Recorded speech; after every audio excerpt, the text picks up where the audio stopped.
Hello বন্ধুরা, আমার food জাঙ্কিস চ্যানেলে তোমাদের প্রত্যেকে স্বাগত জানাই।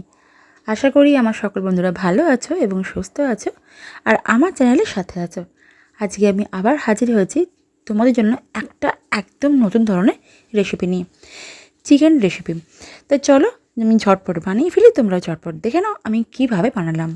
প্রথমে একটা ফ্রাই প্যানে আমি তেল দিলাম, 3 থেকে 4 টেবিল স্পুন পরিমাণে সাদা তেল ব্যবহার করেছি। তোমরা চাইলে রান্নাটা পুরোপুরি বাটার দিয়েও করতে পারো। প্রথমে দিলাম 2খানা শুকনো লঙ্কা, একটা তেজপাতা, 2টো দিচ্ছি এলাচ, আর দেবো দারচিনি স্টিক আর 4টি লবঙ্গ। এই সমস্ত উপকরণগুলো দেবার পর আমি কিছুটা সময় ধরে এটাকে একটুখানি ভেজে নেব।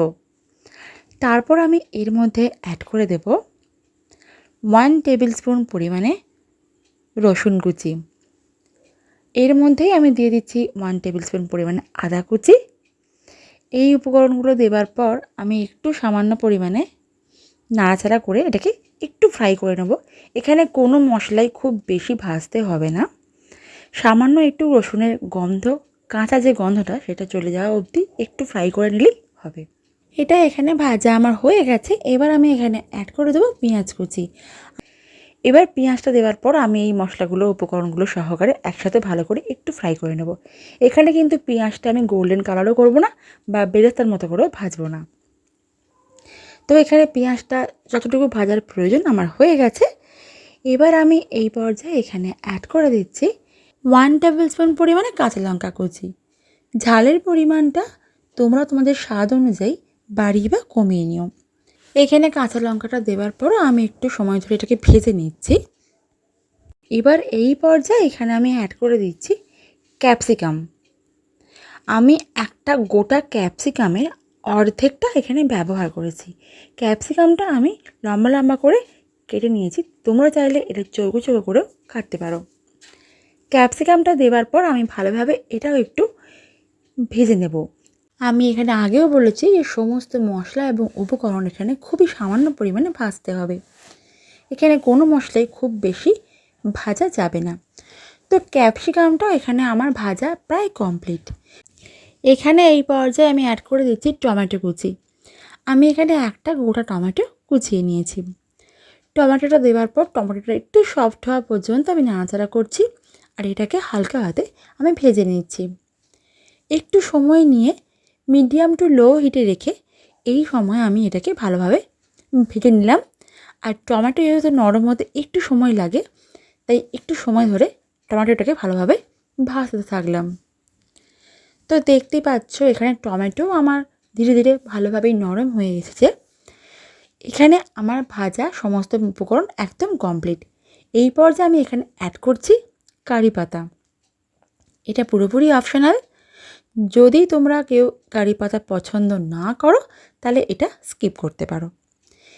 এখানে এটা দেওয়ার পর আমি আবার ভালো করে সমস্ত উপকরণের সাথে একটু ভেজে নেব, কারণ কারি পাতার যে সেন্ট বা গন্ধ বা স্বাদ বলতে পারো, সবটা তেলের মধ্যে ভালোভাবে যাতে মিলেমিশে একাকার হয়ে যায় সেই সময় দেওয়া পর্যন্ত আমি এটাকে একটু ভাজতে থাকলাম।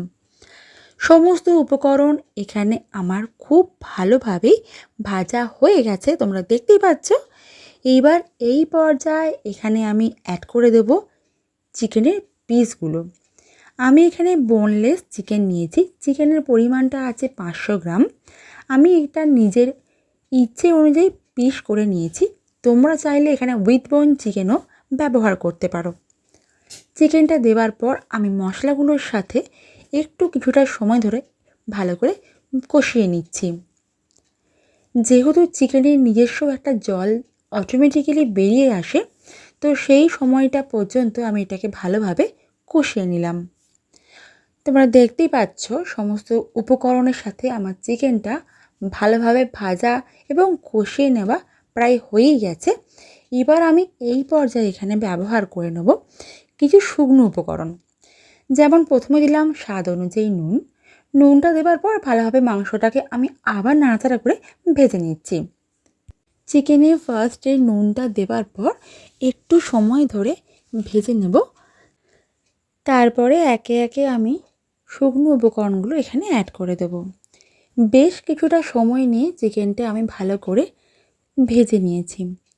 এবার আমি এখানে প্রথমেই অ্যাড করে দিচ্ছি 1 টিস্পুন পরিমাণে দেব লঙ্কার গুঁড়ো, 1 টিস্পুন পরিমাণে দিচ্ছি কালো মরিচ গুঁড়ো। যদি তোমাদের কাছে মরিচ থাকে তাহলে মরিচের গুঁড়ো এখানে ব্যবহার করতে পারো। তারপরে আমি এখানে এর মধ্যে ব্যবহার করছি 1 টিস্পুন পরিমাণে হলুদ গুঁড়ো, আর দিয়ে দিচ্ছি 1 টিস্পুন পরিমাণে আমার বাড়ির তৈরি গরম মশলার গুঁড়ো। এই সমস্ত শুকনো উপকরণগুলো দেওয়ার পর আমি আবার ভালো করে সমস্ত উপকরণ এবং মাংস আর মশলা ভালোভাবে মিশিয়ে নিচ্ছি। আর কিছুটা সময় নিয়ে আলতো হাতে এটাকে ভালোভাবে কষিয়ে নেব।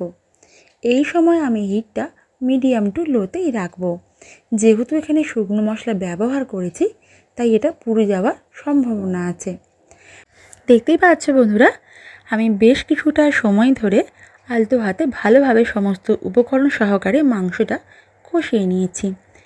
এবার আমি এখানে এই পর্যায়ে অ্যাড করছি জল।